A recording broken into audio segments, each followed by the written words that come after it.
दोस्तों नमस्कार। मैं हिम्मत सेठ एक बार फिर आपके सामने उपस्थित हूँ महावीर समता संदेश यूट्यूब चैनल से। और आपका बहुत बहुत स्वागत हमारे चैनल पर। दोस्तों आज हम बात करेंगे एक कश्मीर की समस्या को लेकर। जैसा कि 2 दिन से आप सुन ही रहे हैं, कश्मीर में एक बहुत बड़ा आतंकी हमला हुआ है और लगभग 27-28 पर्यटकों को उन्होंने मार दिया है। और प्रचार ये किया जा रहा है कि नाम पूछ पूछ करके या धर्म पूछ पूछ करके गोली से उड़ा दिया। दोस्तों ये प्रचार क्यों किया जा रहा है ये समझ के बिल्कुल परे है, क्योंकि वहां पर जो घटनाएं हुई उसके बाद वहां के घोड़े वाले और जो भी दूसरे लोग थे उन्होंने वहां के लोगों को बचाया, अस्पताल पहुंचाया, और वो सब मुसलमान थे। जबकि ये प्रचार किया जा रहा है कि हिंदुओं के धर्म को पूछ करके और वहां पर गोली मार दी और एक धर्म विशेष के लोगों ने एक धर्म विशेष के लोगों को मारा। मतलब एक तरह से इस एक बहुत ही विभत्स घटना जो हुई है उसकी निंदा करनी चाहिए। निंदनीय है ये घटना, और जितनी मरम्मत की जाए उतनी कम है। लेकिन लोग इससे भी अपनी राजनीति चमकाने में लगे हुए हैं और एक गलत नैरेटिव बना रहे हैं कि ये हमला जो है धर्म के आधार पर हुआ या वहां पर पोलराइज करने के लिए। ये जो प्रचार किया जा रहा है ये बहुत दुखद है और देश के लिए बहुत घातक है। दोस्तों पता नहीं क्यों हमारा जो मीडिया है या जो हमारी सरकार है वो भी इस प्रचार में और उनके जो टॉल आर्मी के लोग हैं भाजपा की आईटी सेल के, वो इस तरह की बातें कर रहे हैं कि जैसे कुछ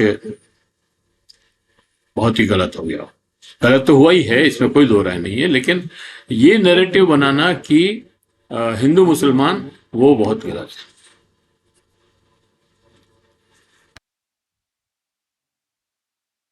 अभी तक सवाल ये है दोस्तों कि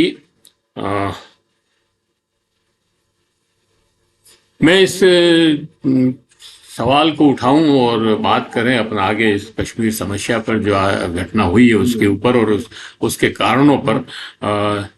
उसके पहले मैं ये चाहता हूं कि अगर आपने हमारे YouTube चैनल को सब्सक्राइब न किया है तो सब्सक्राइब कर दें, बेल आइकन दबाना न भूलें, और अगर वीडियो अच्छे लग रहे हैं तो लाइक करें, फॉरवर्ड करें और मैसेज करें, दूसरे सोशल ग्रुप्स में भी डालें।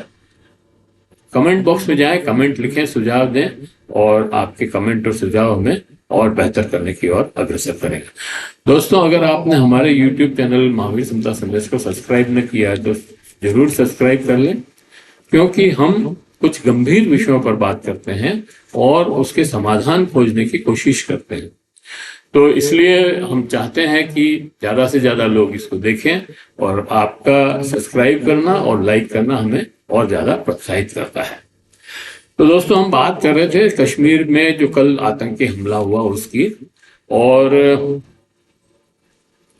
अभी तक क्या है कि आतंकी हमला तो आज पहली बार नहीं हुआ है, 90 के बाद से लगातार हमले हो रहे हैं। लेकिन 370 जो अनुच्छेद संविधान का अनुच्छेद 370 जो कश्मीर को विशेष दर्जा देता था उसको आपने थोड़ा लूज कर दिया, ढीला कर दिया, क्योंकि 370 हटी नहीं है। हालांकि बहुत प्रचार किया गया कि हट गई, हट गई, हटा दी, लेकिन वो हटी नहीं है। हाँ, उसके कुछ प्रावधानों को आपने शिथिल किए हैं। तो वो जो उसके बाद से अच्छा, उस 5 अगस्त 2019 को जो आपने काम किया उससे कश्मीर को केंद्र शासित प्रदेश बना दिया और लद्दाख को अलग कर दिया, लद्दाख को भी अलग केंद्र शासित प्रदेश बना दिया। तो केंद्र शासित प्रदेश बनने के बाद आपके पास ये चॉइस नहीं रही कि आतंकी हमला होने पर आप किसी और को दोष दे दें। वहाँ अब क्योंकि वहां पे अब अब्दुल्ला और मुफ्तीज का राज नहीं है, इसलिए वो सीधी सीधी जो जो घटना हुई है उसकी की जिम्मेदारी सीधी सीधी केंद्र सरकार पर है, और खासतौर से शाह साहब और मोदी साहब पर है। क्योंकि कश्मीर की पुलिस शाह साहब के अंडर में ही काम करती है, गृह विभाग के अंडर में और गृह मंत्रालय के अंडर में, और बीएसएफ जो सीमा सुरक्षा के लिए लगाई गई है वो भी सीधी सीधी शाह साहब के अंडर में काम करती है। तो अब जो भी आतंकी हमले हो रहे हैं 2005 के बाद, 2019 के बाद से, 5 अगस्त 2019 के बाद से जो भी आतंकी हमले हो रहे हैं, चाहे उसके लिए कौन कर रहा है ये अलग बात है, लेकिन वो उन सब की जिम्मेदारी जो है अब केंद्र सरकार की ही है। इसके पहले भी जैसे पुलवामा हुआ तो उसकी भी जिम्मेदारी केंद्र सरकार की है, क्योंकि उस समय भी राष्ट्रपति शासन था वहां पर और सीधा केंद्र सरकार का ही वहां पर दखल था। तो पिछले और उसके पहले मुफ्ती सरकार जो थी, महबूबा मुफ्ती और मुफ्ती मोहम्मद सईद की जो सरकारें थी उसमें भी भाजपा शामिल थी, इसलिए उस समय जो हमले हुए उससे भी भाजपा बच नहीं सकती है। तो ये कुल मिलाकर के 2014 के बाद जितने भी आतंकी हमले हुए उसके लिए अगर कोई जिम्मेदार है इस सारी व्यवस्था की विफलता के लिए, तो नरेंद्र मोदी और शाह साहब जिम्मेदार है, उनकी सरकार जिम्मेदार है। खैर, ये तो एक बात हुई। लेकिन अभी दोस्तों जो हमला हुआ, चाहे से वो धर्म के नाम पर किया गया हो, लेकिन उसमें जो सहानुभूति और जो भाईचारा वहाँ के स्थानीय लोगों ने दिखाया, जो इस्लाम धर्म को मानने वाले ही हैं, उन्होंने सारे टूरिस्ट जो घायल हुए थे या जिनकी डेथ हो गई थी, जिन घायल हुए, उनको अस्पताल पहुंचाया, अपने घरों में शरण दी, अपने घर पे उनको सुरक्षित रखा। तो ये एक बहुत बड़ा मैसेज सारे देश में है कि हम धर्म के नाम पर लड़ने से नहीं, भाईचारे से ही हमारी सुरक्षा हो सकती है। अब बहुत ये कहा गया कि अनुच्छेद 370 हट जाने के बाद जो है वहां पर आतंकवादी घटनाएं खत्म हो जाएगी और इतनी प्रोग्रेस करेगा, और खास तौर से कश्मीरी पंडितों के लिए कहा गया कि इनको वापस बसा दिया जाएगा। लेकिन दुर्भाग्य की बात यह है दोस्तों कि अभी तक भी 6 साल हो गए पूरे, उसके बाद भी अभी तक कोई कश्मीरी पंडित वहां पर नहीं बसाया गया, कोई नए बहुत बड़े उद्योग वहां नहीं लगे, न कोई वहां बहुत बड़ी संख्या में कहा कि वहां जमीनें खरीद सकेंगे, और तो वो भी कुछ नहीं हो सका, और वहां की लड़कियों से शादी कर लेंगे वो भी नहीं है। तो 370 से जो लाभ गिनाए गए थे, जो देश के नागरिकों को जो एक सपना दिखाया गया था, वो संसद के अंदर जब ये हटा रहे थे तो वो कुछ भी नहीं हुआ। अच्छा, जब हटा रहे थे तब भी बहुत झूठ बोला गया और अवैध तरीके से हटाया गया। वो एक अलग बात है कि सुप्रीम कोर्ट ने उन कुछ चीजों को बिल्कुल छोड़ दिया, क्योंकि उस 370 में ही लिखा हुआ था कि उसको कैसे हटाया जा सकता है, वो टेम्परेरी धारा है, ये बात तो सब जानते ही थे। और काफी कुछ 35A को लागू करके कांग्रेस की सरकार ने ही उसे काफी निरस्त कर दिया था।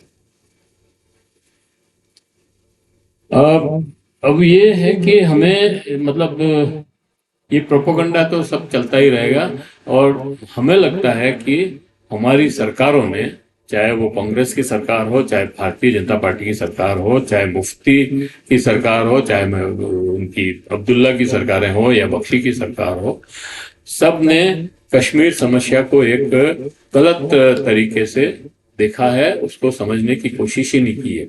वास्तव में समस्या क्या है? पहले की बात छोड़ भी दें अब, क्योंकि समस्या को समझने में मतलब भारतीय जनता पार्टी तो बिल्कुल ही असफल रही है। और वो जिसको समस्या जिस तरह की मान रही है कि ये धार्मिक समस्या है या अल्पसंख्यक यहाँ ज्यादा हैं उसकी वजह से समस्या है या अलगाववाद की समस्या है, वो उतनी नहीं है जितनी की दूसरी बातें हैं। अच्छा, हमने कभी ये कोशिश नहीं की, हमारी सरकारों ने, चाहे वो कांग्रेस की हो चाहे भाजपा की हो, और केंद्र की सरकारों ने खास तौर से, कि कश्मीर क्या चाहता है ये हमने कभी नहीं सोचा, और हम अपनी तरफ से धड़ाधड़ वहां पर जो भी हमारी सोच थी उसको लागू करते गए, और वो नहीं हो पाए। अगर हम इसको शुरू से देखें तो 1953 में मतलब 1947 से ही शुरू करें तो 1947 में कश्मीर के राजा जो थे हरि सिंह जी, उन्होंने एक बड़ी ब्लंडर की। उन्होंने अपने कश्मीर को न तो भारत में मिलाया न पाकिस्तान में विलय किया, और अकेले अपनी अलग राज्य बनाने की महत्वाकांक्षा को लेकर चले। कोई बात नहीं है, वो क्योंकि अंग्रेजों ने ये बेईमानी की थी कि जो जिसकी मर्जी हो अलग रहे। 56, 570, 540 रियासतों में कौन कितना अलग रह सकता था, ये सोचने वाली बात थी। वो तो सरदार पटेल ने सारे लोगों को इकट्ठा करके और शामिल कर दिया। लेकिन कश्मीर के राजा इस बात को नहीं माने और वो अलग रहे। 1947 में ही अक्टूबर में पाकिस्तान के कबायलियों ने उस पर हमला कर दिया। कबायलियां तो नाम था, बाकी पाकिस्तान की सेना ने ही हमला किया। पाकिस्तान की सेना ने जब हमला कर दिया तब हरि सिंह जी की आंख खुली और उन्होंने भारत सरकार से कहा कि ये सेना भेजो। तो लॉर्ड माउंटबेटन ने उसमें अड़ंगा लगा दिया। उन्होंने कहा कि नहीं, ये तो हमारे भारत में है ही नहीं, इसमें हम सेना कैसे भेज सकते हैं। तो उनको विलय करवाया।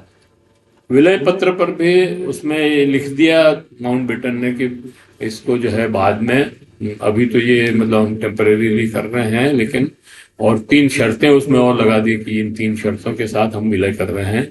और वो स्वायत्त रहना चाहते थे और ये मान ली गई शर्तें और स्वायत्तता दे दी गई उनको। बाद में ये धारा 370 और उनका संविधान और हमारा संविधान और सारा जोड़ जोड़ा करके काम चल रहा था। 53 में पंडित जवाहरलाल नेहरू ने जब ये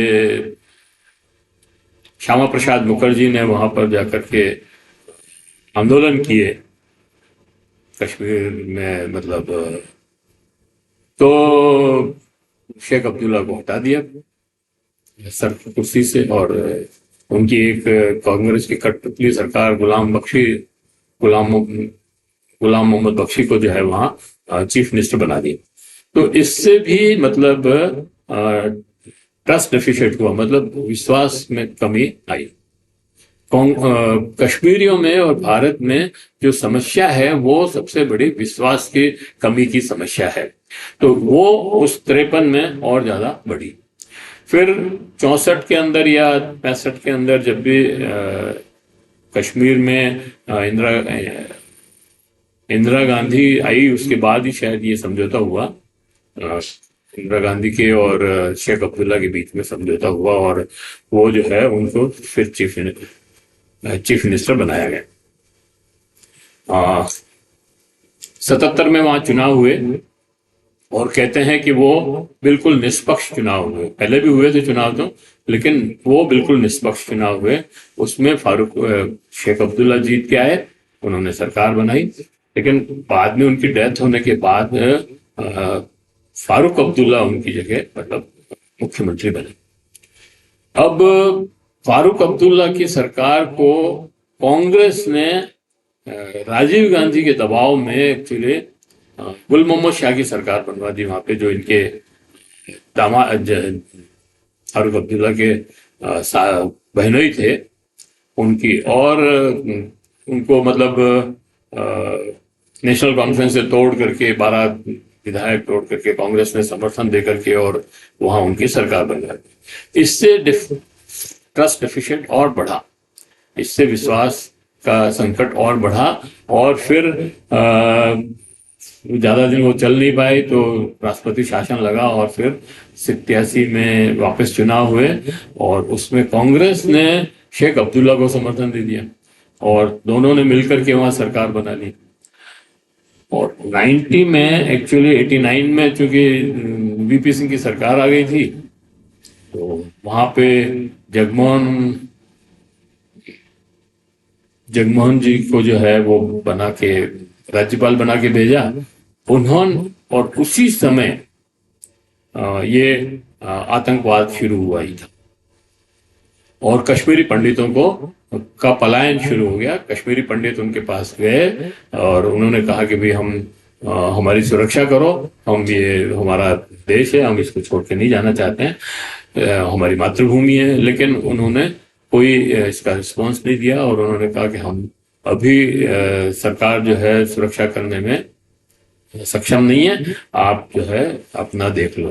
तो वो वहां से फिर भाग के जम्मू आए और काफी लोग बाद में इधर उधर भी गए, दिल्ली में और सब जगह अलग अलग सेटल हो गया। खैर वो एक बहुत पुरानी कहानी हो गई है, उसको भी मतलब 36-35 साल हो गए, 35-36 साल। उसके बाद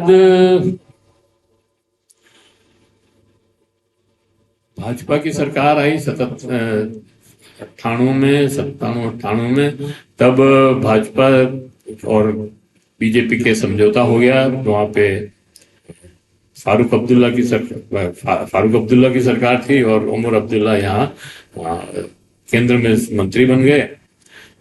लेकिन ये आतंकवाद जो है, अलगाववाद जारी रहा और इनसे भी मतलब वहां कश्मीर के नेताओं को तो हमने साथ लिया कि भाई चलो फारूक अब्दुल्ला को मिला लिया और या उसके लड़के को सेटिस्फाई कर दिया, लेकिन कश्मीर की जनता इससे खुश नहीं थी।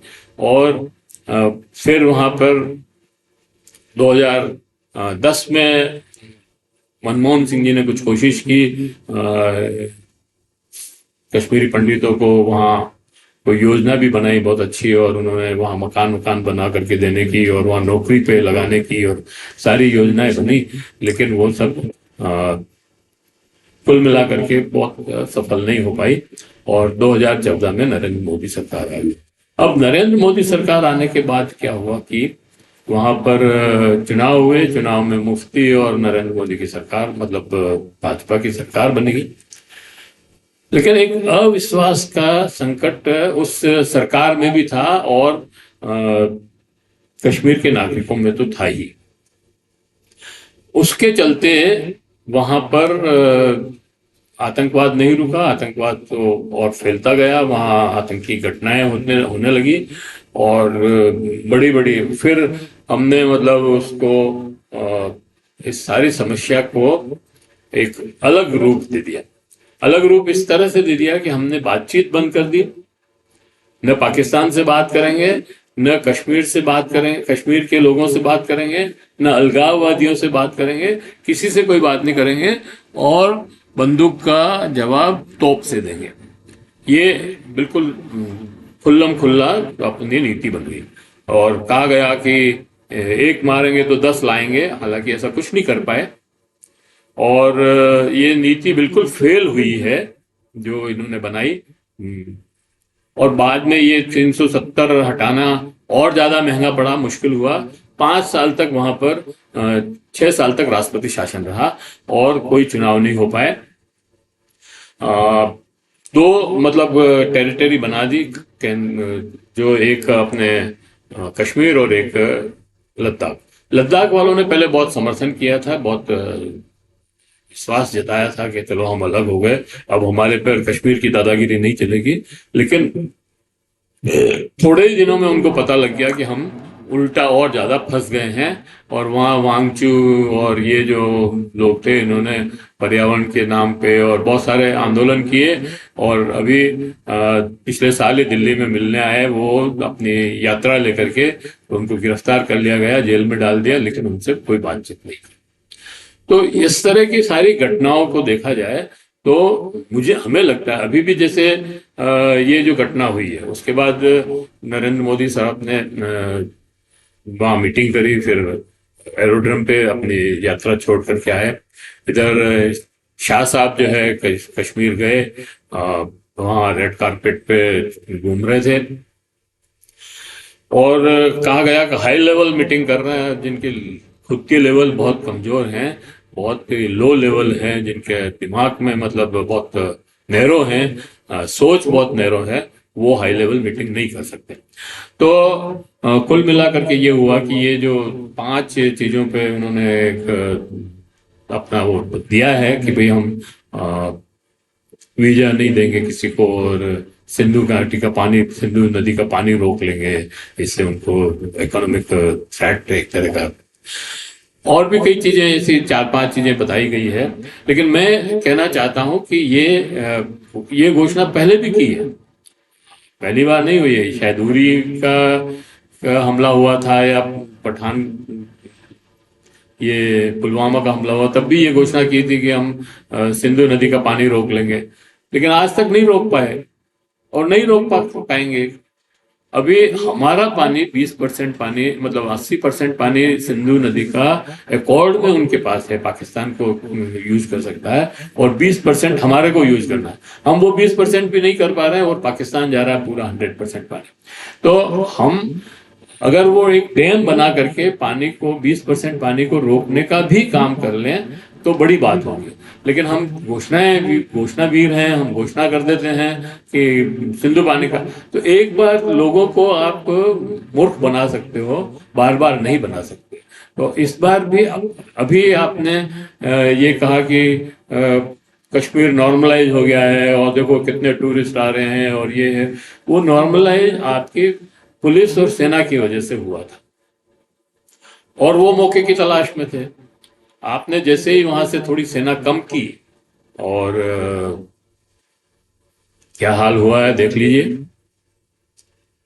तो कुल मिला के नॉर्मलाइज नहीं हुआ है, कहना चाहिए कि, और नॉर्मलाइज हो भी नहीं सकता है, क्योंकि वहां की जब तक आप उसको प्रदेश स्तरीय दर्जा नहीं दो, और उनके जो अधिकार है, मुख्यमंत्री को आज कोई अधिकार ही नहीं है, आपने मुख्यमंत्री बना दिया उनको, लेकिन आपने कोई अधिकार नहीं है। सारे अधिकार आपने राज्यपाल के वहां पे डिप्टी गवर्नर जो हैं उनको दे रखे हैं, और पुलिस और वो सारी शाह साहब को, बीएसएफ और पुलिस सारी शाह साहब को रिपोर्ट करती है।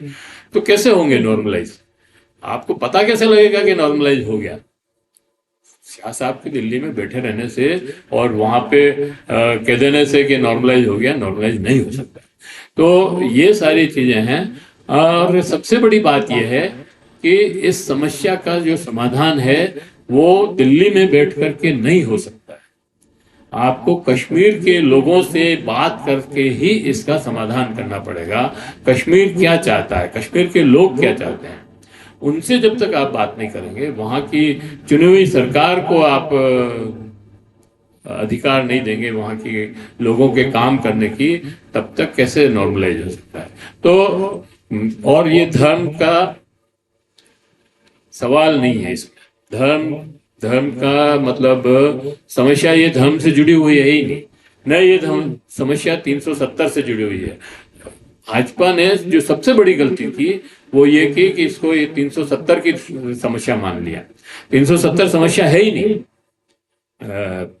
इसलिए ये जरूरी है कि आप समस्या को ठीक ढंग से समझें और इसके इतिहास में जाएं, इतिहास को देखें कि समस्या कहां से पैदा हुई। 1926 में बना था ये कानून कि वहां पर कोई भी जमीन बाहर का आदमी नहीं खरीद सकता। 1926 जब अंग्रेजों का राज था, हरि सिंह जी की सरकार थी। तो ये जो बातें हैं इनको समझ करके फिर आप कोई हल निकालेंगे तो निकलेगा। और आप अपनी थोपते जाएंगे, अपनी इच्छा से थोपते जाएंगे कि यहाँ तो मुसलमान ज्यादा हैं इसलिए हिंदुओं को मारा जा रहा है, या इसलिए समस्याएं हैं, तो वो नहीं है। आपको फिर से विचार करना चाहिए। मैं तो ये कहता हूं कि 1951 बल्कि 1947 से पुनर्विचार करना चाहिए कि हमने क्या क्या क्या हमने कदम उठाए और इसके क्या क्या परिणाम आए, और वो परिणाम हमारे हित में थे या नहीं थे। जब तक आप ये नहीं सोचेंगे, इस समस्या का समाधान नहीं हो सकता है। मैं इसी पॉइंट पर इस वीडियो को समाप्त करता हूं और आशा करता हूं कि आपको कश्मीर समस्या के बारे में थोड़ी बहुत जानकारी जो मेरे को थी वो मैंने आपको देने का प्रयत्न किया, वो आपको समझ में आई होगी। अगर आपको वीडियो अच्छा लग रहा है तो आप लाइक करें, फॉरवर्ड करें और लोगों को भी डालें। अगर क्या आपने अभी तक हमारे YouTube चैनल महावीर समता संदेश को सब्सक्राइब न किया है तो सब्सक्राइब कर लें, बेल आइकन दबाना न भूलें। कमेंट बॉक्स में जाएं, कमेंट लिखें, सुझाव दें, और आपके कमेंट और सुझाव हमें और बेहतर करने की ओर अग्रसर करेंगे। जय हिंद, जय भारत। मिलते हैं फिर किसी और वीडियो के साथ।